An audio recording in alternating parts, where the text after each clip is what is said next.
Hello everybody, welcome back. This video is going to be on the second half of the short story, The Mysterious Picture, which, as you already know, is the first chapter of the 8th Standard English Reader.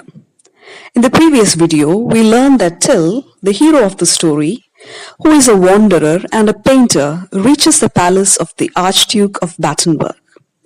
Battenberg is a town in Germany, so you know that the story takes place in Germany. By the way, have you heard of the word Archduke before?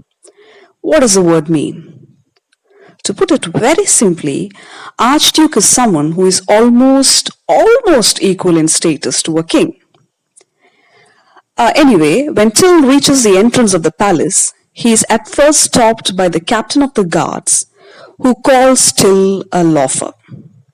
Loafer is a new word for you, I believe. The word means an idle person or someone who spends his or her time doing nothing. Anyway, when the captain of the guards understands that Till is a painter, he takes him inside the palace and presents him to the Archduke. Till, with great respect, presents to the Archduke one of his paintings, a painting of the Virgin Mary, which he had specially painted for the Archduke.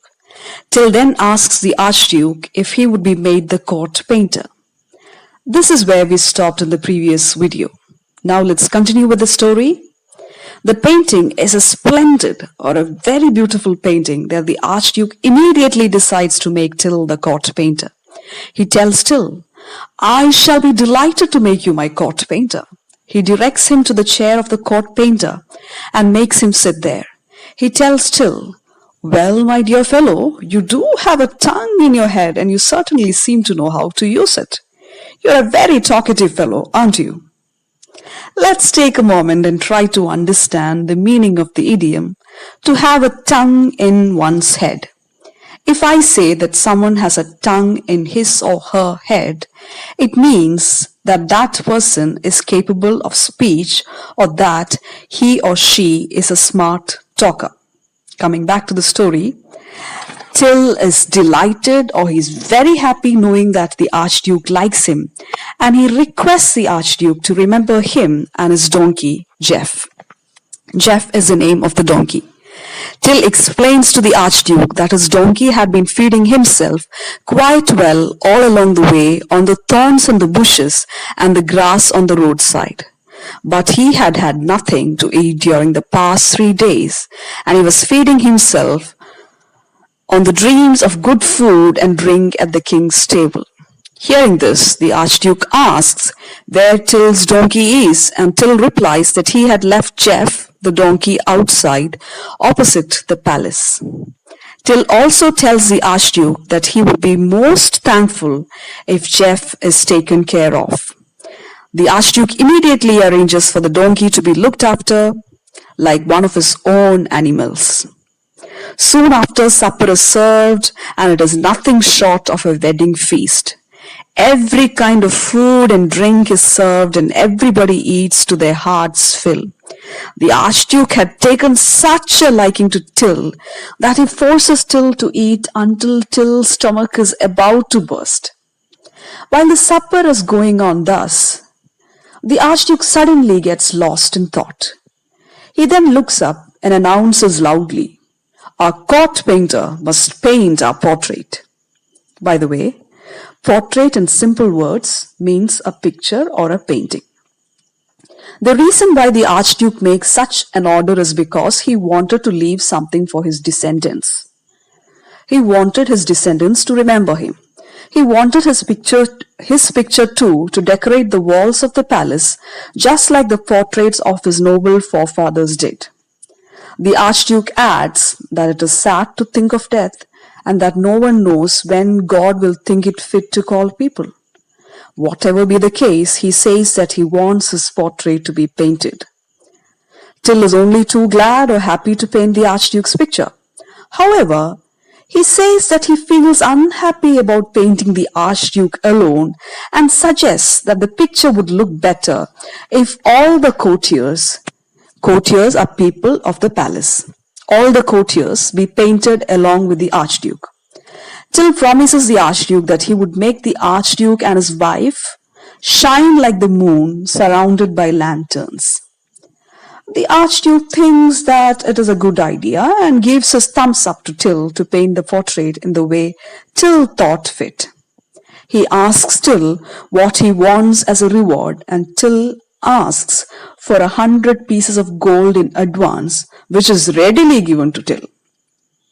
The next day, Till asks the Archduke to allow him to see all the courtiers who were to be painted along with the Archduke. So one by one the courtiers start coming in. The first to meet Till is the commander-in-chief of the army. He is a short, fat man. He is bold, B-A-L-D. The word is pronounced bold. Bold means someone who has no hairs on his head, and this man also has a huge paunch. Paunch is large belly or stomach. He whispers or he speaks softly in Till's ears. This is what he says. When you paint my picture, remember you are to make me look handsome. If you do not make my stomach look flat, I'll have you hanged. Remember, I was once a very handsome soldier. The next to come in is an old lady who has a hump on her back. Okay, let's take a minute here and talk about what a hump is. You all know that it is the spine that supports our body, right? And a spine is supposed to be straight.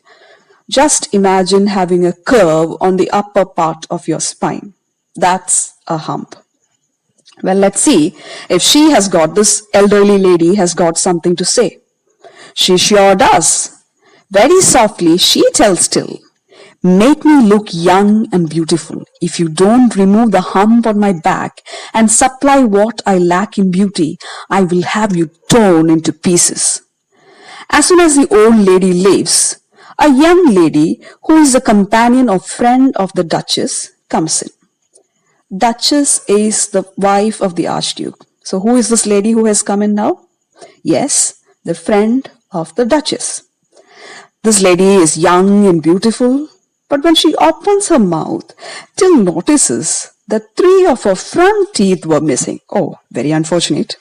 She tells Till that she had lost those teeth in an accident and warns Till that she wanted Till to paint her with a perfect set of pearly white teeth in the portrait.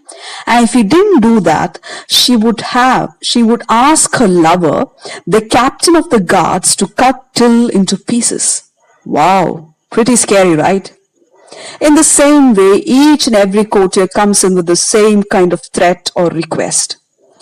After Till finishes with the last of the courtier, the Archduke himself sends for Till.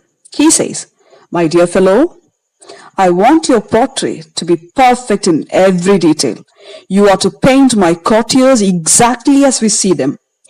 If you leave out a mole, a pimple, or a single grey hair, I'll have you slaughtered like a pig.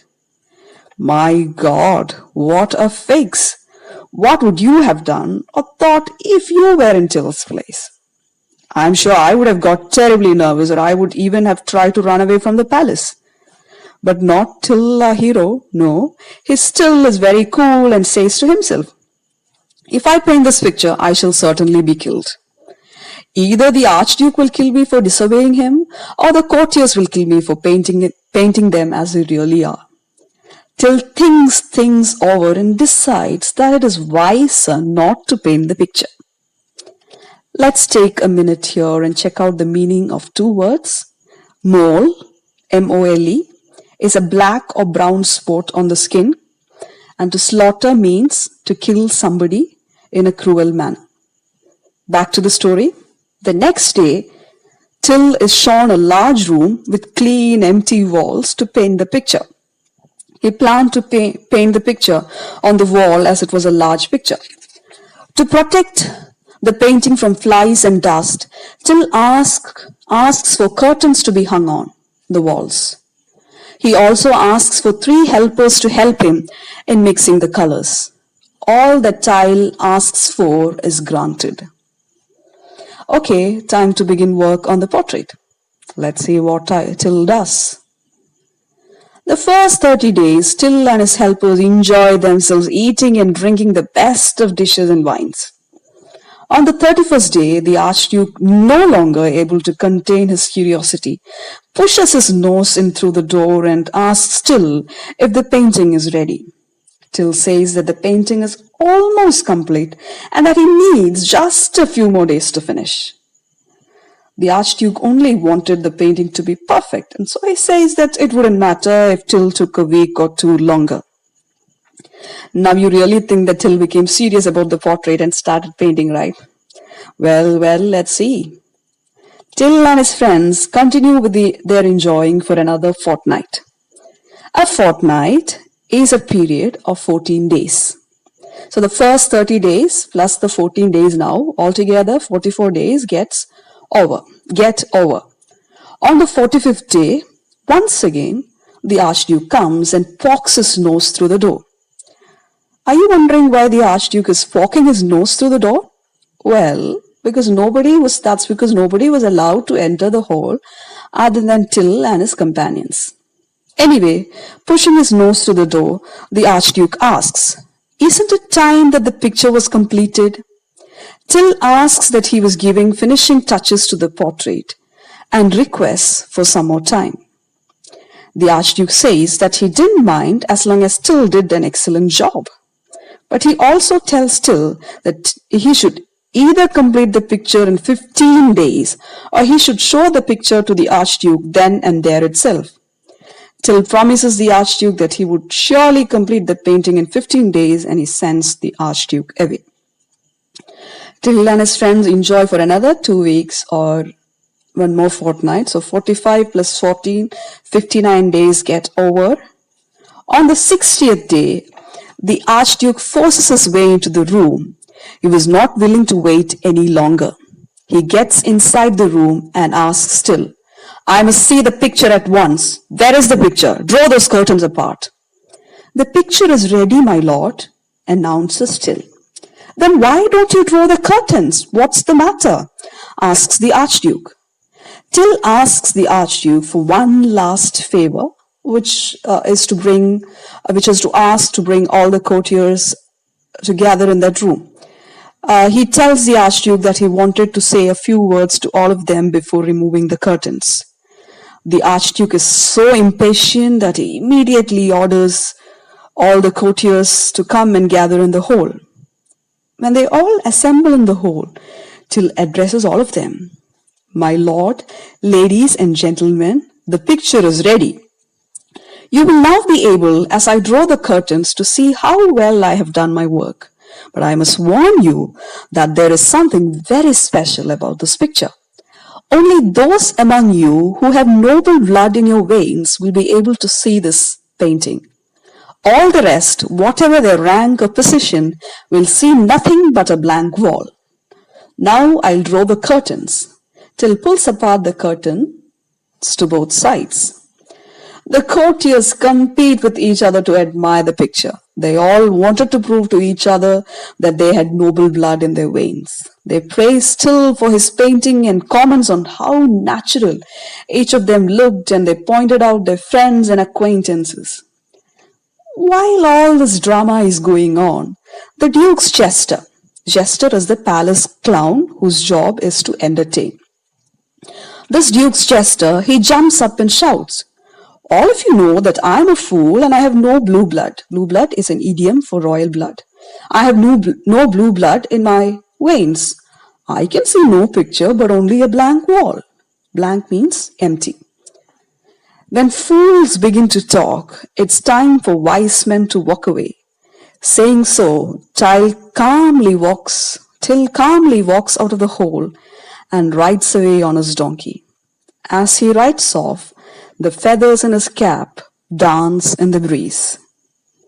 That's where the story ends. Now I have a few questions for you. Question number 1, was there really a picture, a painting on the wall? Question number 2, who do you think was lying, the jester or the courtiers? And why? Think for yourselves. See you in the next video.